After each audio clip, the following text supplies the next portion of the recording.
कार्यक्रम के प्रायोजक हैं टेस्ट में best Shobha palace Bali Chowki,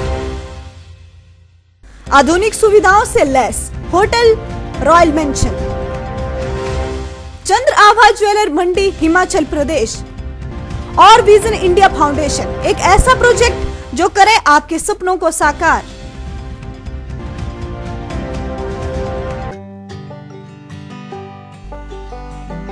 Some people eat to live, some people live to eat.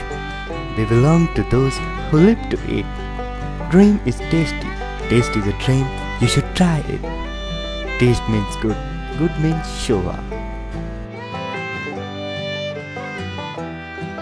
Enjoy Shova foods.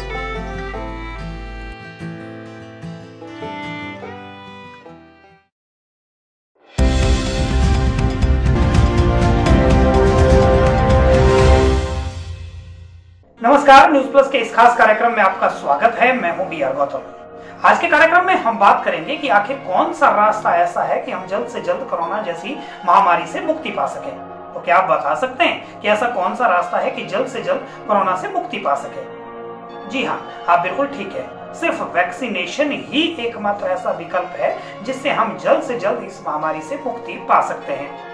हाल ही के दिनों में अमेरिका मास्क फ्री हो गया है और इसके साथ ही वहाँ सोशल डिस्टेंसिंग की भी अब आवश्यकता नहीं रही। यहाँ तक कि यहाँ की सरकार अभी कुछ सावधानियां बरत रही है, किंतु जो हालात भारत में है वो बिल्कुल ठीक नहीं है।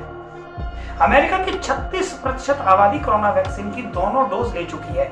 अमेरिका ने कहा है कि ये उनके लिए बड़ा दिन है कि 15 महीनों के संघर्ष के बाद आज हम आजाद हुए, किंतु भारत में अब स्थिति सामान्य होने में कुछ वक्त लगेगा। अमेरिकी राष्ट्रपति के चिकित्सा सलाहकार एवं विश्व विख्यात महामारी विशेषज्ञ डॉक्टर एंथनी फाउची और विश्व स्वास्थ्य संगठन के बयान एक साथ सार्वजनिक हुए हैं। डॉक्टर फाउची का कहना है कि भारत दुनिया में सबसे बड़ा टीका निर्माता देश है। इसे न केवल अपने टीकाकरण अभियान की गति बढ़ानी चाहिए, बल्कि उन देशों की मदद भी करनी चाहिए जो कोविड टीके बनाने के अक्षम है।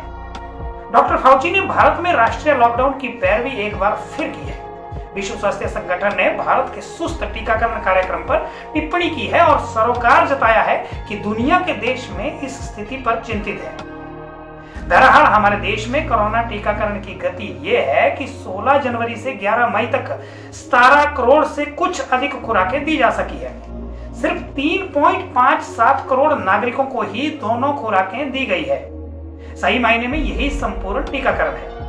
क्या 129 करोड़ से अधिक की आबादी वाले देश में इतना टीकाकरण कोई सकारात्मक संकेत देता है? क्या सरकार इन्हीं आंकड़ों से संतुष्ट है? ऐसा बिल्कुल भी नहीं है, क्योंकि भारत में लगभग आधे जिलों में स्थितियां बेहद बदतर और कुरूप है। आपको बता दें कि एक विश्लेषणात्मक रिपोर्ट के अनुसार भारत में 306 जिले ऐसे हैं जहां कोरोना वायरस के संक्रमण दर 20% से ज्यादा है। इनमें से 142 जिले में टीकाकरण 20 से 50% तक घटा है। करीब 62 जिले ऐसे हैं जहां टीकाकरण 20% से भी कम हुआ है। दरअसल ये आंकड़े देश का आम आदमी नहीं जानता और ना ही किसी विपक्षी दल ने ऐसा खुलासा किया है। भारत सरकार ने सर्वोच्च न्यायालय में 200 पन्नों से अधिक का जो हलफनामा दिया है, इसमें टीकाकरण नीति को उचित करार दिया है और दावा किया है कि संविधान के अनुच्छेद 14 और 21 के तहत सभी नागरिकों के मौलिक अधिकारों की रक्षा की जा रही है। दरअसल ये दावा भी बुनियादी तौर पर गलत और खोखला है। एक ही वाक्य में कहा जा सकता है कि भारत में नागरिकों को जन स्वास्थ्य की बुनियादी सुविधाएं हासिल नहीं है। कोविड मरीज लावारिसों की तरह मर रहे हैं, अस्पताल संवेदनहीन दुकानें हैं। यदि जन स्वास्थ्य का अधिकार सुरक्षित होता तो ऑक्सीजन के अभाव में ही नरसंहार सामने न आती। ये शब्द इलाहाबाद उच्च न्यायालय के न्यायाधीश ने इस्तेमाल किया है। लिहाज इससे बदतर और बदहाल स्थितियां परिभाषित होती है। बेशक कोरोना के खिलाफ हमारा टीकाकरण कार्यक्रम दुनिया में सबसे बड़ा और व्यापक है, तो सरकारों को इसकी ठोस नीति तय करनी चाहिए थी। भारत सरकार को एहसास होना चाहिए था कि सीरम इंस्टीट्यूट और भारत बायोटेक दोनों कंपनियां ही भारत में टीकाकरण के लिए पर्याप्त खुराकों का उत्पादन नहीं कर सकती। दावे कुछ भी किए जाएं, लेकिन यह शुरू से ही स्पष्ट था कि टीकाकरण अभियान अवरुद्ध हो सकता है।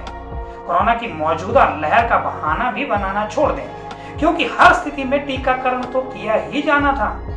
ये आकलन भी दिए गए थे कि कमोवेश करीब 90 से 100 करोड़ की आबादी को टीका देना लाजमी है ताकि हर्ड इम्यूनिटी तक पहुंचा जा सके।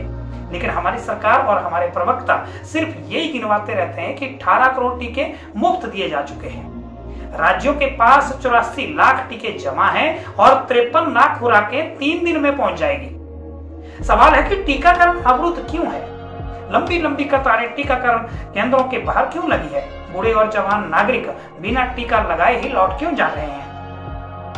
बेशक ये सियासत भी हो सकती है, सियासत आम आदमी की जिंदगी से भी खेल सकती है, लेकिन डॉक्टर फाउची और दुनिया के कई देश भारत के टीकाकरण और कोविड के नए विस्तार से चिंतित क्यों हैं? शायद वे आंक रहे हैं कि कल भारत दुनिया के लिए संक्रमण का नया खतरा पैदा कर सकता है।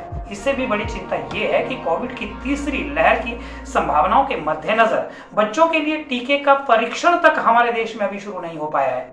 6 से 17 साल के बच्चों की आबादी भी करीब 45 करोड़ है, क्योंकि तीसरी लहर को बच्चों के लिए गंभीर खतरा आंका गया है। लिहाजा बच्चों के टीकाकरण का सवाल भी स्वाभाविक है। क्या सरकार विशेषज्ञों की सलाह के आधार पर विदेशी टीकों को भी भारत में मान्यता देने का काम करेगी? ये भी अभी तय नहीं है। आखिर में हम आपसे एक ही बात कहेंगे कि इस समय एक ही विकल्प है कि किसी तरह से भारत के कोने कोने तक वैक्सीन पहुंचे और वह लोगों को लग भी जाए, क्योंकि जब तक वैक्सीन नहीं हम सुरक्षित नहीं। सरकार का भी ये दायित्व बनता है कि सभी तरह की राजनीति छोड़कर सिर्फ टीकाकरण की तरफ ध्यान दिया जाए।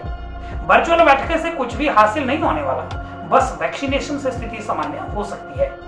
वर्तमान में हर व्यक्ति वह वक्त देखना चाहता है कि आखिर हम भी मास्क फ्री जिंदगी जी सके। आज के कार्यक्रम में बस इतना ही। अगले कार्यक्रम में एक और मुद्दे के साथ, तब तक के लिए नमस्कार। इस कार्यक्रम के प्रायोजक हैं टेस्ट में बेस्ट शोभा पैलेस बाली चौकी, आधुनिक सुविधाओं से लैस होटल रॉयल मेंशन, चंद्र आभा ज्वेलर मंडी हिमाचल प्रदेश और विजन इंडिया फाउंडेशन, एक ऐसा प्रोजेक्ट जो करे आपके सपनों को साकार।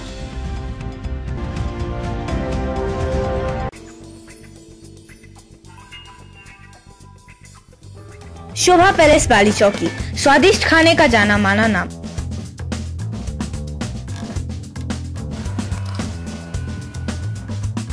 जहां आपको मिलेगा शानदार paratha, bread omelette and butter toast breakfast. Lunch में आपको मिलेगा मल्टी वेराइटी एंड स्वाद से भरपूर स्पेशल थाली।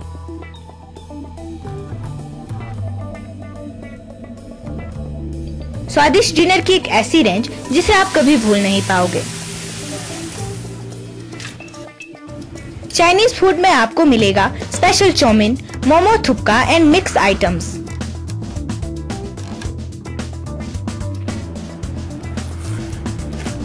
साथ ही आपको आपके दिमाग को तरोताजा करने वाली स्पेशल चाय and special coffee.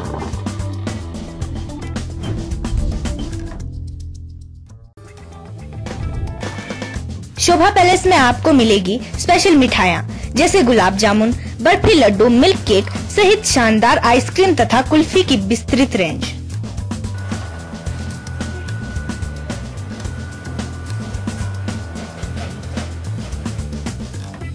Shobha special में आपको मिलेगा स्पेशल शोभला samosa, special tandoori items, special VIP burger. यदि आपका मन तीर्थन घाटी घूमने का है तो कुछ देर यहाँ जरूर रुकिए। यहाँ मिलेगा आपको हर दिन लजीज खाना, क्योंकि टेस्ट में बेस्ट शोभा पैलेस। एक बार खाओगे कभी भूल नहीं पाओगे। शोभा पैलेस बाली चौकी, जिला मंडी, हिमाचल प्रदेश। स्पेशल ऑर्डर के लिए संपर्क करें।